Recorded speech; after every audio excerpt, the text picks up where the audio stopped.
I said during last season that it might be one final title run for the New York Knicks, as there was a lot of uncertainty facing them in the offseason, and that would come to fruition as 2017 NBA Finals MVP Carmelo Anthony would leave the team to go chase a ring in the Western Conference with James Harden and co. in Houston.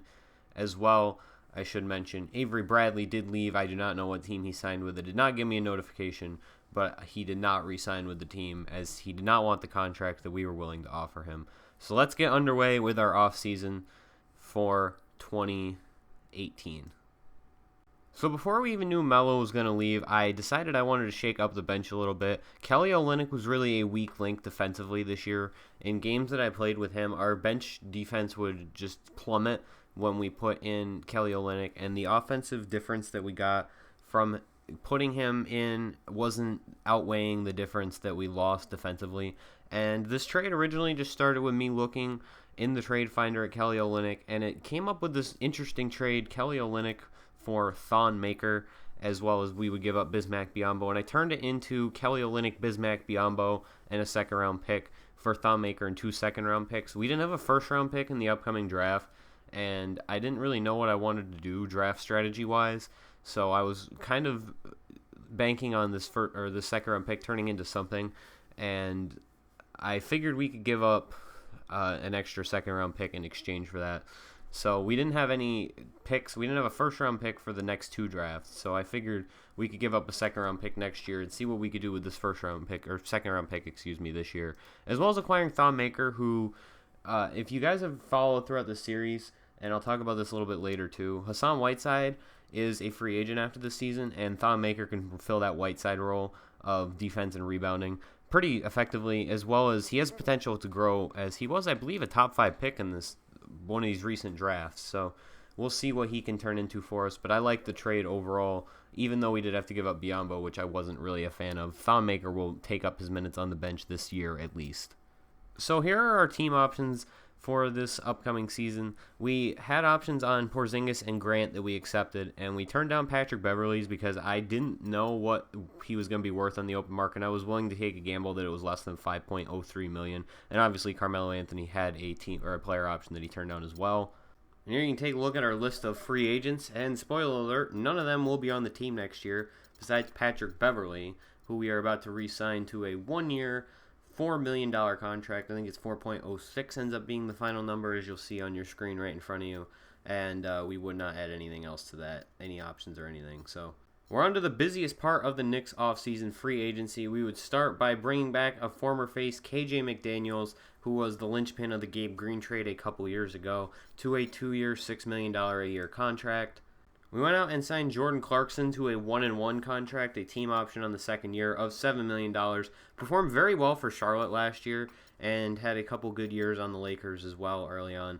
And we figured he can be a 6th-man type. I'll go in a little bit later to how I plan to use some of these players. And our crosstown rival Brooklyn Nets decided to get rid of Chris Dunn, a promising young point guard. We were only able to sign him for 1 year because of his price point, but we're hoping we can re-sign him after the next offseason. We also pursued Rodney Hood, a good shooter out of Duke a couple years ago, who played for Utah, and I'm hoping to use him as a small forward, stretch 4 shooting guard kind of hybrid role. We also signed Ed Davis, good rebounder and interior defender in case a role like that is necessary on this team. And here we're going to make a couple position changes. We had a lot of guys who were listed as point guards, so I moved Jordan Clarkson and Jaren Grant over to shooting guards. And Jordan Clarkson is going to be our bench shooting guard, and Jaren Grant is going to be our starting shooting guard. I'll get into why I did that a little bit later. Here we're making some depth signings. We're going to sign Amari Stoudemire, as well as Mario Chalmers, Jeremy Grant, and Brandon Bass to fill out those 13 through 15 spots on our team. Now you're going to take a look at our final roster, which I will discuss in a couple minutes as to what I'm thinking this team is going to be rotation-wise and everything. Because it appears that we're a little wing-heavy, perimeter-heavy, and we don't have a whole lot of skilled bigs, and that's actually kind of intentional, and I'll explain what I mean by that when I do get into an explanation in a couple seconds. But first, once this look at the roster is done, we are going to take a look at player progression here. And we had a couple big gainers in terms of player progression. Kristaps Porzingis was up 2 overalls. Gabe Green was up 3. Chris Dunn went up 4. And Jaren Grant went up 2 overall points. And I'm going to get into my explanation of how the team is going to function rotationally this year because of all of the players that we signed. Kind of brought in a lot of roster turnover this year, as well as what I expect this group of guys to accomplish this season without star player Carmelo Anthony in the fold anymore. And in the background, while I talk about this, you're going to see some scrim gameplay with some of our new bench guys that I tried to incorporate. So let's get underway with this. So as of right now, I plan on using this lineup for our starting lineup. Patrick Beverley, Jaren Grant, Gabe Green, Kristaps Porzingis, and Hassan Whiteside. This shouldn't be super unexpected. Jaren Grant might be the only surprise at shooting guard, and I really went with him over Clarkson because we need a guy who can handle the ball a few plays a game, and we need a guy who's going to play solid defense and make open threes and be able to drive and open up the offense. And Jaren Grant's been filling that role off the bench for years. I always planned on giving him a bigger role, and I really just never did, honestly. It was always intended that he would take on a bigger role in the seasons that this progressed. Preferably by season 3 would have been starting.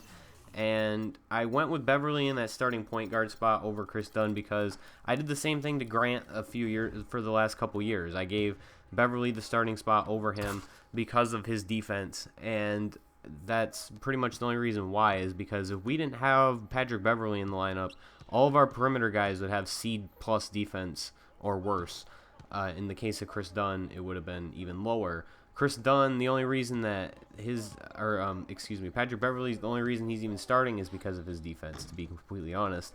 So, and he's splitting minutes again. Now, I've said in the past, I don't think that having a great defensive bench is super important. So, bringing in guys off the bench who aren't super great defenders isn't exactly a liability. That's why I'm okay with like Chris Dunn, who's a below-average defender, coming off the bench, and starting Patrick Beverley instead. So that was basically my reasoning when I did that. So there's 3 spots on our bench that are pretty much set in stone, as these guys are going to play.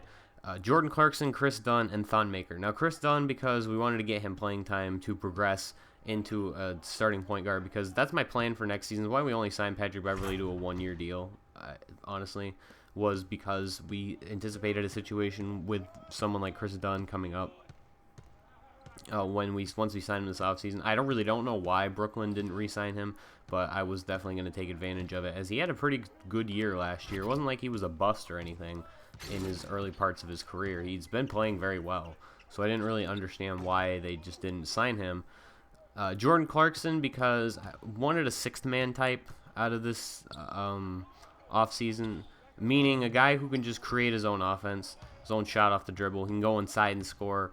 He's going to draw fouls, maybe not play the best defense, but almost like a Jamal Crawford. And I think that Jordan Clarkson's the perfect player for that. I think this in real life as well. Jamal Crawford's the guy you just give the ball to and tell him to score, and he's going to figure out how. And I think that's Jordan Clarkson's destiny as an NBA player. I don't think he's ever going to be a great defender or anything, and I think that he's best in this role off the bench where he just gets the ball every play.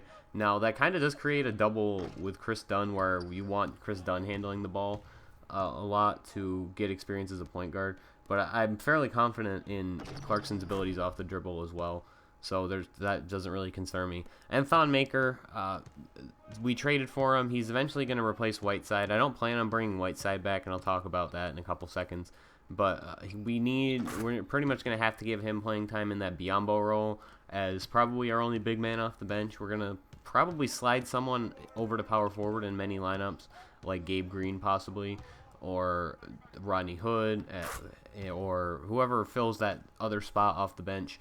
It's between Rodney Hood and KJ McDaniels. I'll talk about that now. We signed KJ McDaniels with the intention of him being like our bench small forward, but I'm not 100% sure I want to go back to a 5-man bench. It worked out a lot better for us this past year using a 9-man bench.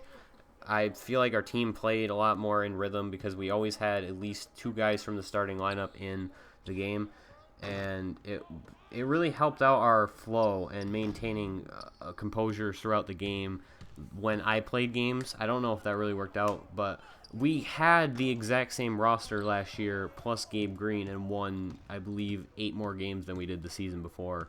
So I think that shortening the bench kind of worked out in our favor, and I don't want to kind of reverse that. But at the same time, a lot of these players are so similar that it really is kind of rough to say, yeah, we should start KJ or we should give the spot to KJ or Rodney Hood over the other. So I'm down to those two for that spot, and Ed Davis just isn't going to play. I'm not sure. I'm playing the first game of the season, and you'll see my decision in that episode. It's going to be the next episode of this series. So, yeah, that's and I want to talk about Whiteside before I get into what I expect the team to accomplish this season. Whiteside's an interesting case because there's pretty much no way I'm going to sign him. We just traded for Thon Maker, who's almost the exact same player. And there was a point where I kind of considered trading Whiteside anyway and just putting Biyombo in that spot or moving Kristaps Porzingis over to center. And I'm thinking that we're going to trade Whiteside for some sort of asset or package him into a trade for a wing player. And what I mean by that is we can go a couple different directions. We don't necessarily need a center. If I could package like Thon Maker and who was I just talking about? Hassan Whiteside, I don't think a team will want two centers, but a trade like that I could package for like a James Harden, for an example, someone who's a little more like on a higher level. Maybe not James Harden, he might be a little too good, but someone who's a little bit better than what we have in that spot right now. Or maybe say like Chris Dunn and Hassan Whiteside to the Lakers for D'Angelo Russell, something like that. That type of trade where we're just going to use a bunch of young guys as assets for a trade, and I think Whiteside would work perfectly in a trade like that. But I'm not going to re-sign him, so this is his last year with the team either way, probably, unless we make some surprising title run. And I don't plan on retaining him after the season, so he's more likely going to be traded. I'm going to try and look around for some trades, maybe in the trade finder or manually even, at specific players that I want, and should try and get, because we have all these extra assets. We signed guys who had decent potential, who are young role players who could obviously turn into much more for another team that's going to give them more playing time. So that's definitely a possibility, and I'm going to look into trading. So this team has undoubtedly overachieved in reference to its overall rating, even like in the last couple years, and because the team's consistently been ranked like in the 20s in 2K, but I think it's just the way the team is structured and having a bunch of guys who can play specific roles really well. And I don't know if that translates from past rosters that we've had into this one necessarily. There's a lot of guys who are really good offensive players who aren't very good defensively. So I'm expecting a regression of around 15 to 20 wins this year. I think we're going to be a 500 team, enough to maybe get a bottom playoff spot, but we're not going to be in the cellar by any means, which was kind of my goal once Melo signed with the Rockets, was I just wanted to be a team that was going to be competitive and everything, because we don't have our own draft pick. And I might have considered tanking if we did have our own draft pick, but at the same time, our team might have been too good anyway. So I'm not expecting a whole lot out of this team, but it is the East, and we've seen bad teams make the playoffs the last couple years. I believe the 8th seed the first year was like 38-44, and I think that this team is a little bit more talented, or a little bit capable of achieving much more than that. And it's going to be interesting to see how Porzingis plays in the absence of Anthony, as he's going to be our top scoring option now. And it'll be interesting to see if he's really a superstar or if he's just he's a good top option or just number 2 guy.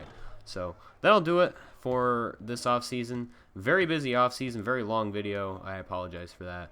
But there's a lot of roster turnover and a lot of things to take note of, so it was kind of a necessary long video. So thank you guys for watching. Hope you enjoy it, and we will see you for opening night against the Detroit Pistons. Thank you for watching. See you next time.